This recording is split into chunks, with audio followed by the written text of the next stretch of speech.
Dear beloved souls, I am Jesus.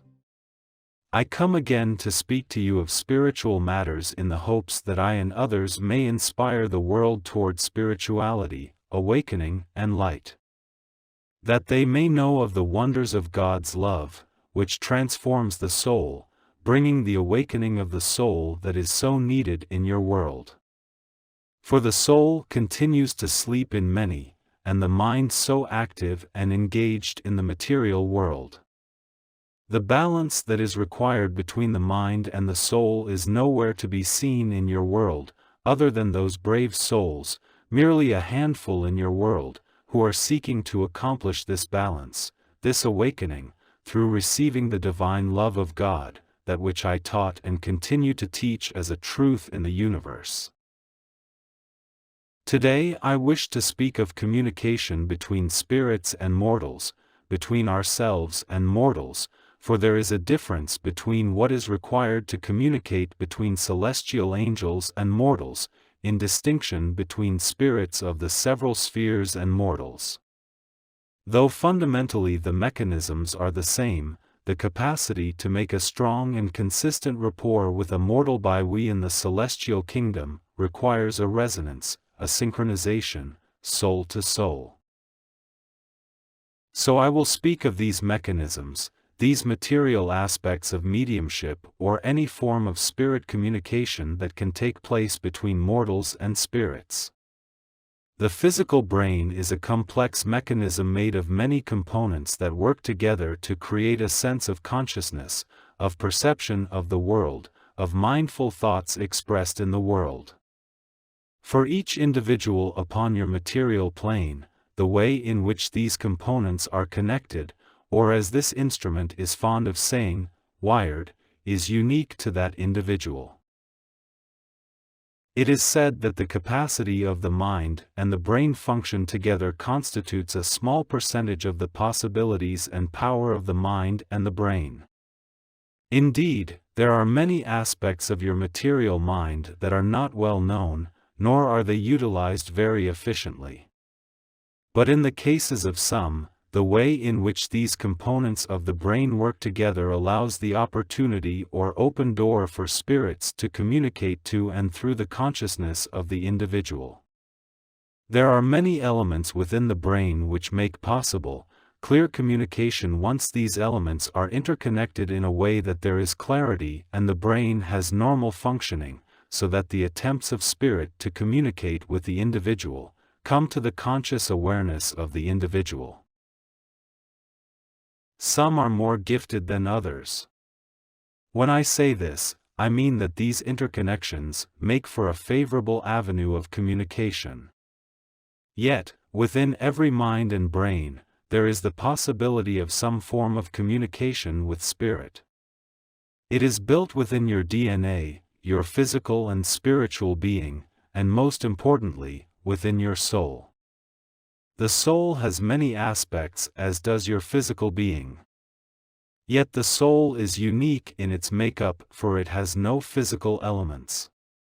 It is purely spiritual in its makeup and reflects the very elements of the divine, given that it is awakened and fully functioning. So much effort in your world is put forth to awaken the mind and the brain, to refine its intellectual capacities, to refine your physical movements, to discipline various emotions that are transmitted through your mind, to direct your consciousness, your perceptions, and your biases towards that which is in harmony with your cultural expectations. So much is manipulated by education, by one's parents, by the experiences that one has in life, so that certain aspects of the material mind are well developed, while others are not so developed, and in many cases, ignored. Even though almost all individuals upon your world have insights and brief flashes of perception that is not readily identified with intellectual and linear deduction, rather of feeling and of perception, which often is truly of a spiritual nature, indicating that indeed, that these spiritual aspects of the mind, the brain, are still functioning, but often come in a feeble way, transmitting weak signals, if you will, towards the conscious self. A medium is one who has overcome these biases of the mind and linear perceptions of reality, and through some way, has opened the door to spiritual gifts. So begins a journey for that individual, which may be accepted or not, for there is always free will involved in these things. But if acceptance is readily given, there are many spirits who are eager to help that individual to open up their gifts and abilities of communication and perception depending upon the predilections of the medium. With the engagement of the laws of free will and laws of attraction, then that individual will begin to establish a routine and engagement with various spirits of various levels of progression. Thus, they will receive information that reflects their own spiritual level of development, combined with their own desires and mindful inclinations towards various ideas. So their communications will reflect what is within the mind and what is their level of progression within the soul. Often these communications are rudimentary and are a reflection of the lower spheres, the earth spheres, which are more readily engaged by the individual medium. There are many on your earth plane who are involved in these endeavors, and many who have a deep desire to be involved. As with any skill or gift that a human may express, there are those who are deeply gifted and are a natural, as you would call them, and those who must struggle and come to a measure of proficiency with these gifts and ways of communication. Yet, these things are available to each individual and may be cultivated and developed according to their will and according to the level of engagement with spirits in the spirit world. Spirits within the spirit world are eager to communicate with mortals because there is a deep desire in all of the spirit world to integrate the consciousness of spirit and the spirit reality with that of the human reality on this earth plane. So many efforts by spirits are engaged in this work and are engaged in developing various mediums who have an inclination, a gift, and a desire to be involved. The development of a medium is not a complex matter. It primarily requires the individual on earth to desire this opening of gifts and perceptions, and for them to reach out, so to speak, to those spirits who are willing to work with that individual in development. It does take some focus, some time within these spiritual circles, that are focused upon development and awakening these gifts, but there is not a great barrier between those in spirit and those on the earth plane. Once the individual overcomes the biases and barriers towards this communication, often there are great breakthroughs, and exciting experiences and manifestations of communication. I have seen over the millennia that I have been in spirit that this communication takes place more often than you may think, that through every culture and every place upon your planet, there is an opening towards these communications, though the interpretation of these experiences may be different according to the culture, indicating that there are indeed connections and experiences made between the mortal and the spirit. This has brought about some interesting outcomes in the history of your earth, for many have been influenced by spirit. Many have sought these communications in order to make decisions of their lives. Even leaders of your world have a great interest in being guided in their actions.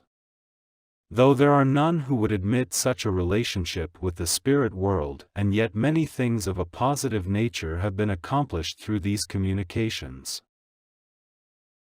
As this world of yours progresses in consciousness, in openness to different levels of consciousness and potentials of the human mind, these aspects of communication will grow and awaken and be accepted by many. It is happening now on your earth and will continue to grow, for there is indeed a great plan that is being enacted to help guide individuals on earth, for many on your earth plane are lost and are in deep need of guidance, of understanding the true nature of life. So many spirits come and make an effort to educate and inform you on earth of these more subtle aspects of life. I applaud these efforts, for they are necessary, though this level of truth, spiritual truth, is quite rudimentary. Yet, in regards to the overall awareness of humankind, such truths would be a great boon to humanity, if accepted universally. In this way, every soul may come to know that they are upon a journey towards light and truth, towards the development, expansion, and awakening of their true selves. They must understand that their experience upon the earth plane is brief, but important, and that there is much more to life than what one experiences on this plane, so that once the soul has found individuality and personality on the earth plane, then they are indeed equipped to progress further into the various planes of spirit when that time comes for their transition. So much can be accomplished here on earth. It is a vital step towards the awakening and fulfillment of the individual spirit upon its path. The decisions and efforts, experiences, thoughts, and actions of the individual greatly determines the level in which they may transition to in the spirit world. This very truth is vital for humanity to know, that they build within themselves a spiritual condition while on earth, of light or darkness, which reflects their actions and thoughts in the material world. This condition that is built will determine which plane of existence in the spirit world will correctly reflect the condition of the soul and the mental biases of that soul. Through many centuries, teachers have tried to give humanity basic rules and guidelines by which they may live a good life on earth. It has had some effect upon the actions of humanity, and yet, so much darkness has proliferated because the free will of humanity tends to quash these efforts towards light, and bring further darkness upon the earth plane. There is such a great existence of negativity upon the earth plane. It is sad, for we in the higher planes of spirit and the celestial heavens to look upon this condition, this pitiable condition of human existence that has created so much suffering and anguish, confusion, ignorance, and error, where love has not been the main force to guide humanity forward. Rather, it is of the baser instincts and desires of humanity for pleasure, for accumulation, for mindful considerations that are wholly of human making, rather than the spiritual that must be a part of life on earth. I digress on my comments regarding mediumship. Yet, much of the efforts of mediums in the world reflect a desire to bring greater light to the world. This is commendable, though the level of information and truth that is brought through many of these mediums is rudimentary indeed. It is our wish, those of us who reside within the celestial kingdom, to make a great effort to bring higher spiritual truths to the world, and we have done so in various ways over the years.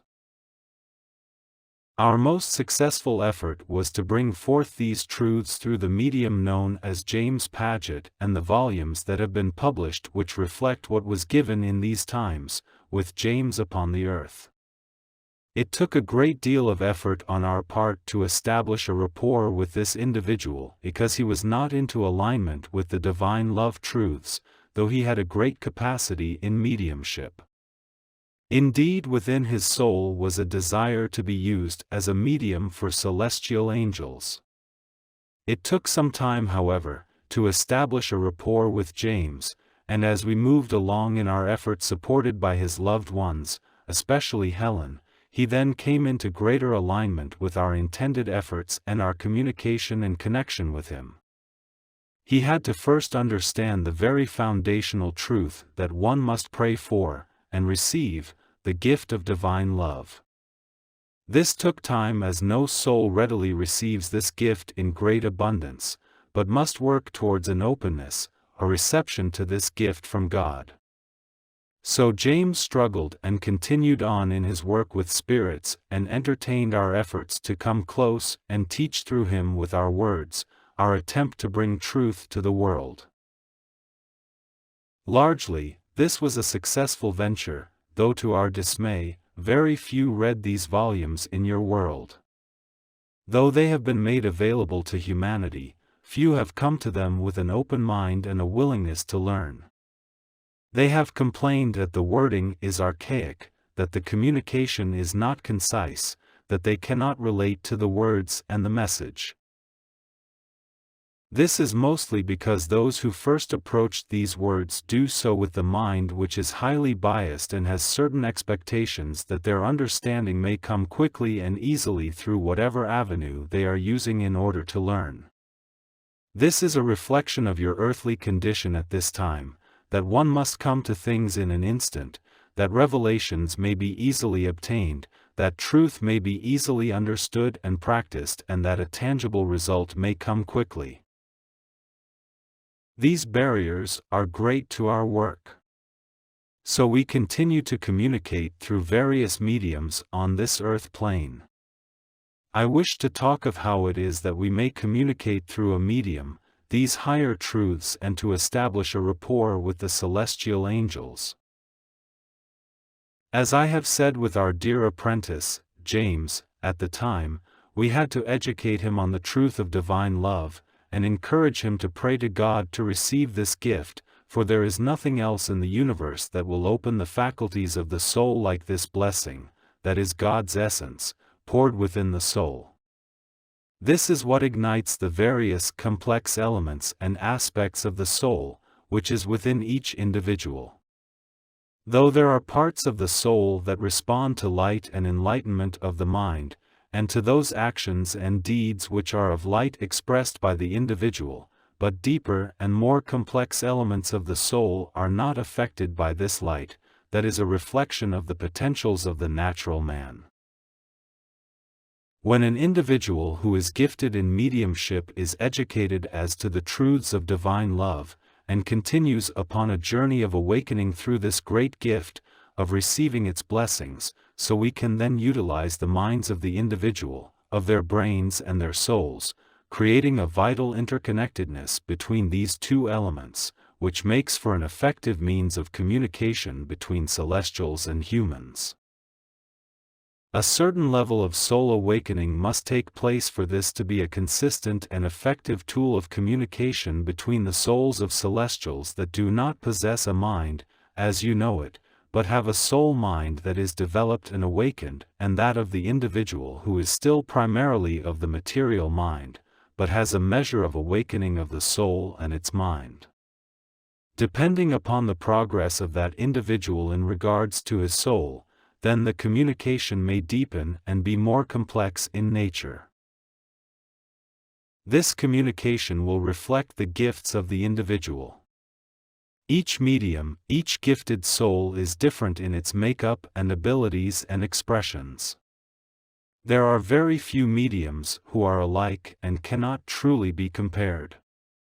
What is important is what may come through that individual, that what we intend to express and share reflects an accuracy and a clarity that will communicate to those who are interested in reading or listening to these communications. So in this way, we require an individual who is grounded upon the earth plane and has a material mind that is capable and gifted in these aspects of communication. It is necessary to marry the mind and the soul, and in such a way, that the deeper truths may bubble forth from, and through the soul, to the mind, and that we can make deep rapport with that individual, helping to ignite this communication, this interaction between these two elements which are necessary for this communication. Without some soul development and soul awareness, we may attempt to communicate to a certain degree various truths and ideas, but that communication is often distorted by the biases of the mind and the inability of the soul to facilitate a clear union between the soul and the mind. These communications are somewhat sporadic, often highly influenced by the mind, yet still certain aspects of truth filter through and are shared through these various mediums. We are ever grateful to have those who are gifted in mediumship and are well aware and practice the truths of the divine love. This is a great boon to our efforts. This particular medium is deeply gifted in both regards of mind and soul, and is well suited for our endeavors to communicate with the world. This is not to say that this individual, or any other individual, is perfectly suited, for there are still conditions within each soul, each mind, which cause certain obstructions and complications to this communication. Yet, we are very pleased with the clarity of what is coming through this individual at this time. So we have begun these series of talks and lessons so that they may be shared with the world. Our hope is that these lessons will be compiled into a book or some ways that may be shared with many in the world. Because these things are meant to be shared with the world, we continue to speak of various truths in simple language and with a desire that any individual may understand what we wish to convey. Since so very few in your world are tutored in the ways of spirit communication, and the ways of understanding the soul, so we must begin with these foundational truths and rudimentary understandings of the nature of life, the nature of the individual, the nature of the soul, the nature of God. We will continue to do so, beloveds. At this time, it is important that humanity wakes up to their own true selves, to their own true potentials, to their own powers of decision-making, of being able to know truth, not only within the mind, but within the soul. If but a portion of humanity awakens to these things, then the true healing of your world may begin, the true transformation of your world, from such a dark and dismal place, to that of its intended beauty and light and clarity of truth and expression, of truth through every individual upon this world of yours, will bring a difference to the world. That humanity is awakened and comes to know what is available to them in life, what can be accomplished, what can be experienced, what can be a great joy, an awakening to truth, what can be harmonious in a world that is created to be in harmony. That they may open up their eyes, their ears, their minds, and the souls to spiritual truth, to truth of the nature of the world in which they live, and the truth of God, that has created all of these things and has a deep desire to communicate with every soul in whatever way they are able to. There is much for humanity to learn. There is much that can be given, but it requires your desire, your need, your efforts to come to truth and light. As the conditions of the world continue to deteriorate and intensify in darkness, so the souls of humanity are crying out for relief, for light, for acknowledgement. It is these cries that will intensify as conditions make life more difficult. This very unpleasant situation will, in its way, bring humanity to its knees, and yet, encourage each soul to cry out to God. The hard lessons of life, beloveds, are created by your collective thoughts and efforts and those of your ancestors, and on it has gone for millennia upon millennia, building such conditions because the will of men has been to be independent, to be removed from God, and to establish one's individual power and control and mastery over the world. So this has multiplied countless times with each life lived upon your world, some within the light, but many within the darkness. Not because they have chosen consciously to do so, but because they are unaware of what might be and what is a truth, and a light, and an opportunity to grow within themselves, within their soul. Yet there are many spirits and angels who are making a great effort at this time to communicate with humanity, to show the way, to help interrupt this great chain of error and darkness, helping humanity to see a different way of life. As the conditions of your earth change, and there is disruption and turmoil, so humanity will forcibly be given the opportunity to see the truth of their own condition, and the truth of what the world has become, and the truth of what is possible to be in the world. And thus, they may make a conscious decision as to what they may be in the world, what they may express, what are the outcomes of a soul's desire in a world that contradicts all that God has made, His laws of creation, His laws of love. It will be the choice of humanity. If humanity chooses to open themselves up to the possibilities of communication with we in spirit and with God, then the truths will come as a great torrent, flooding the world with light. So God's love will pour upon every soul. So a great healing and reconciliation between humanity and God, and all the spirits of the lower spheres will change the very nature of this world of yours, and the lower worlds of spirit, uplifting them and bring them to light and greater harmony. This is one of God's laws, that harmony must come in the progression of all things in the universe. So harmony must come to your world. Harmony is destined to come to your world. So we all work together to help bring this destiny to fruition, to make it a real and palpable thing where humanity may come to grow and be enlightened in truth and love. I thank you, beloved souls, for this opportunity to speak today. I will come again and speak of other things. We will express as much truth as is possible through this instrument. In the conditions of your earth plane there is much that can be given. I appreciate the efforts of this dear soul and his mate and all of you who pray and act to reinforce light and love in these efforts. I thank you, and I love you all. God bless you. I am Jesus, Master of the celestial heavens, and I have come, and will come to uplift you all. God bless you. God bless you, beloveds.